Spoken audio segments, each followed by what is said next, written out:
కర్కాటక రాశి వాళ్ళకి 2026 సంవత్సరం జనవరి మాసంలో ఒకే ఒక్క గ్రహం సంపూర్ణంగా అనుకూలిస్తోందండి. మిగతా గ్రహాలు కొన్ని పార్షియల్‌గా అనుకూలిస్తున్నాయి.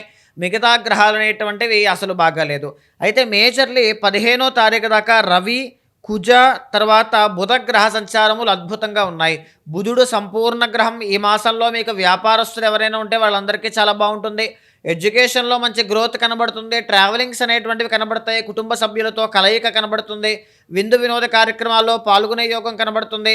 అన్నీ కూడా బావుంటాయండి. కాకపోతే కెరీర్ పట్ల మనం చూసినా సరే, పనుల్లో ఆటంకాల విషయంలో చూసినా సరే, ఏదైనా 15వ తారీఖు వరకు మాత్రమే అనుకూలంగా ఉంటుందండి. రియల్ ఎస్టేట్ వ్యాపారం చేసే వాళ్ళకి కుజుడు బాగున్నారు. టైం వేస్ట్ చేయకుండా 15వ తారీఖు లోపు మీకొచ్చిన ప్రాజెక్టులు కానీ, అవకాశాలు కానీ సద్వినియోగం చేసుకోండి.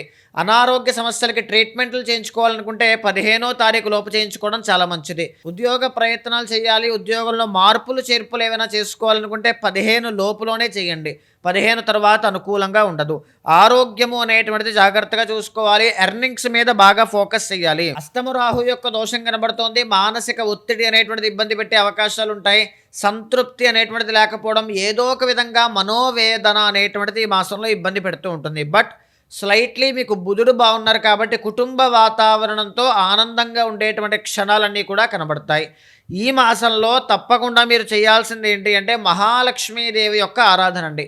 మహాలక్ష్మీదేవికి తామర పుష్పాలతో అర్చించండి శుక్రవారం. లేదనుకుంటే పౌర్ణమి, అమావాస్య, అష్టమి తిథుల్లో లక్ష్మీ హోమము అనేటువంటిది చేయించండి.